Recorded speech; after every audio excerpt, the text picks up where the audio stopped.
But these people aren't dying from COVID. Let me give you several examples here. An anesthesiologist intubated the patient's, like, I think it was right bronchi and of a patient, and they couldn't get the sats up, and for about 5 hours, like, we were waiting on a chest x-ray to confirm that the placement was wrong. And in the meantime, while we're waiting for that, and we've told the anesthesiologist that it was placed wrong, because, like, literally only one side of his fucking chest is, like, inflating, he dies. Okay? A patient had a heart rate of 40, and the resident started doing chest compressions on him, which is not what you do. You just externally pace them, or you give him some atropine. And then, I run in there to stop him from doing chest compressions on somebody with a fucking pulse. And then he decides to push epi. He throws some pads on him to defibrillate the guy in bradycardia. Okay, he has a heart rate of 40 in a stable, bradycardic rhythm. We just need to give him some atropine and pace him. He fucking defibrillates him and kills him. And I was literally ran out of, like, the patient's room to get, like, the director of nursing who was standing out there. And I'm like, can you stop him? He's going to kill that patient. He's going to kill that patient if he defibrillates him with bradycardia and a heart rate of 40. And the director of nursing just shook his head. And I turned around and he killed the dude. Okay? There was a nurse who placed an NG tube into some guy's lungs and filled his lungs with tube feeding. There was a nurse who confused a long-acting insulin with a short-acting insulin and gave 30 units of a fast-acting insulin and killed the guy.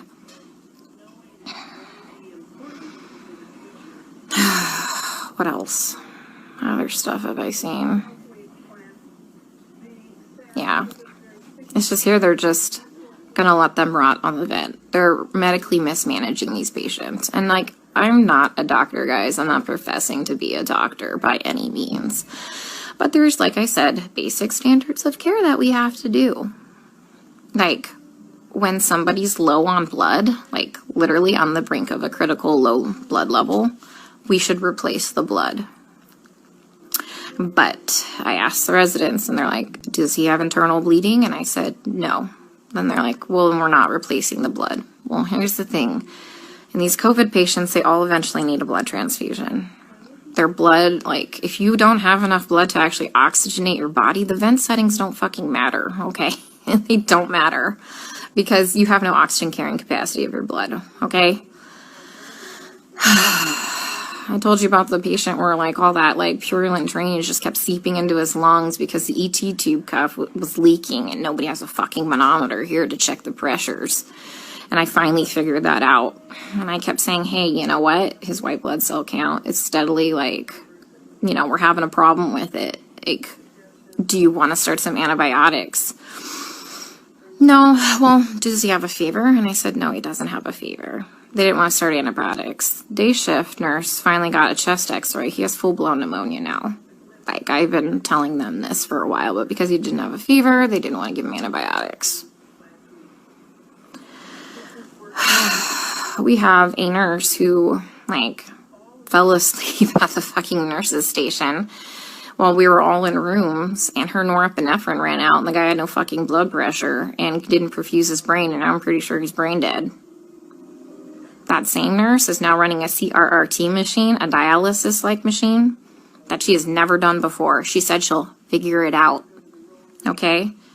I'm pretty fucking smart, and I figure a lot of shit out, but I would never attempt to try and figure out a CRRT machine on the fly. Like, we are adequately staffed. There's a shit ton of staff in there, like, and we have a nurse who does CRRT in there. She has a different patient load. We told them, like, hey, let's just swap these nurses so the one that knows how to work this machine can work this machine, but they didn't want to do that. So I'm pretty sure that patient will be dead here in a couple hours. And this is why I freaked the fuck out yesterday. Because nobody is listening. They don't care what is happening to these people. They don't. I'm literally coming here every day and watching them kill them. Like, literally, some of these people are just on sedation to keep them on the vents.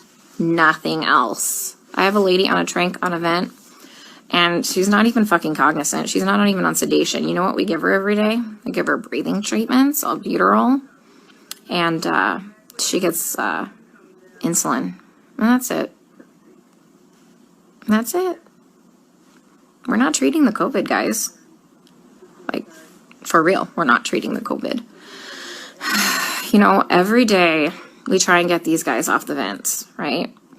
Because, you know, there's criteria for weaning. Every day, the day shift nurse will wean them down, like, to, like, minimum sedation. Every night, we come in and we get the same 2 residents, and they fucking max out all the sedation again and undo all the work from the day shift. Then the day shift attendant will come in and they'll all do rounds, and they'll be like, he wasn't synchronizing with the vent. So we had to turn all the sedation on. And I'm like, he wasn't synchronizing with the vent because it's in the wrong vent mode.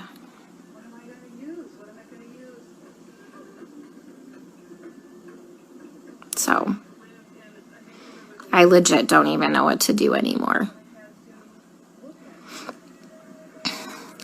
Like, I tried calling advocacy groups. I tried talking with management here, like the nursing admin. Like, nothing. Nobody's doing anything.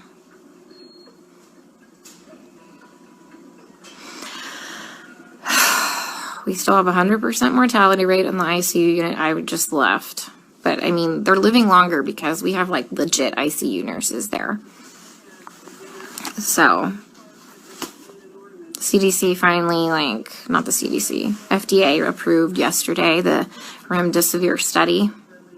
Like, to start using remdesivir for COVID patients.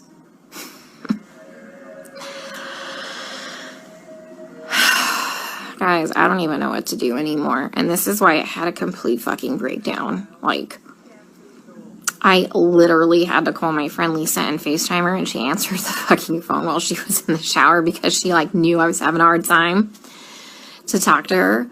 Because it's like going in the fucking Twilight Zone. Like, everyone here is okay with this.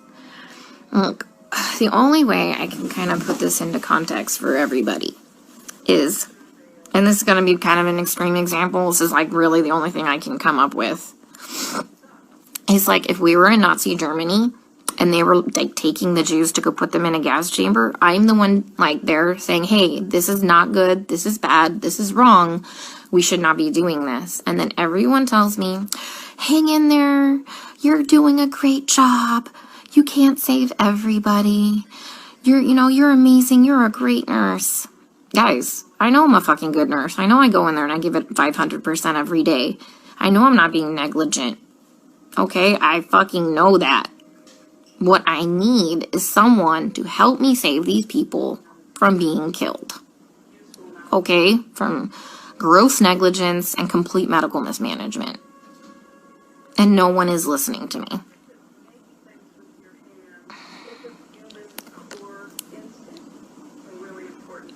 Like, for real, nobody's listening. Like, I legit don't know what to do anymore.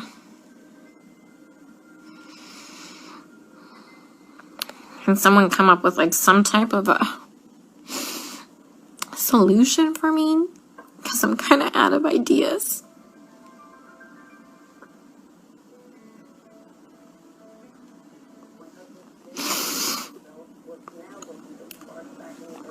You know, when I try and talk with some of the other nurses here, and they're like, well, you can't save everybody. And they all know what's happening. They all agree with me, and they all just shake their heads. And I'm like, am I the only one who is not a sociopath?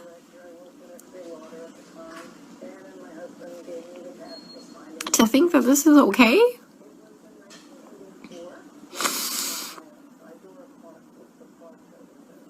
I mean, guys, they literally don't even know when they're dead. Like, how many times have I told you they've assigned me a dead person?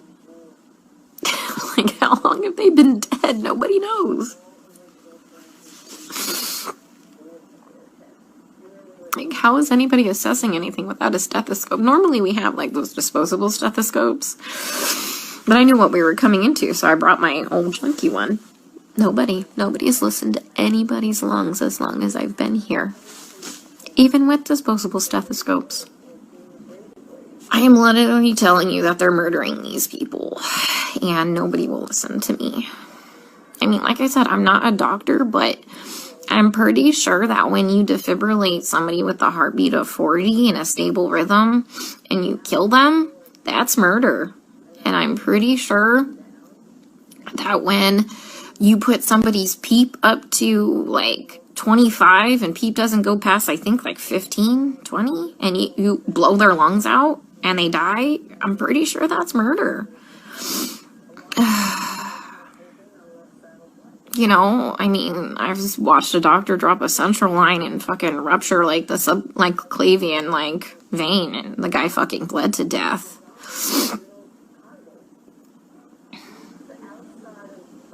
I mean, COVID didn't break that central line. COVID didn't kill that guy. I mean, he was a COVID patient. I mean, every single patient I've taken care of, guys, is a COVID patient. Like, I've never had a non-COVID patient, okay? I watched an anesthesiologist place an ET tube and rupture their esophagus, and the guy choked to death on his own blood. COVID didn't place that ET tube incorrectly. Nobody cares because they're all minorities and we're in the fucking hood.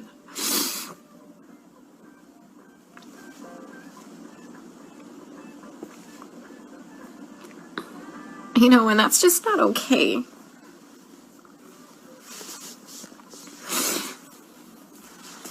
You know, I grew up really poor.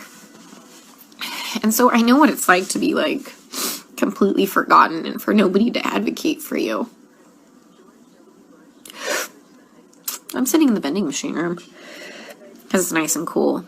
I'm in between units right now, so they haven't realized I'm gone.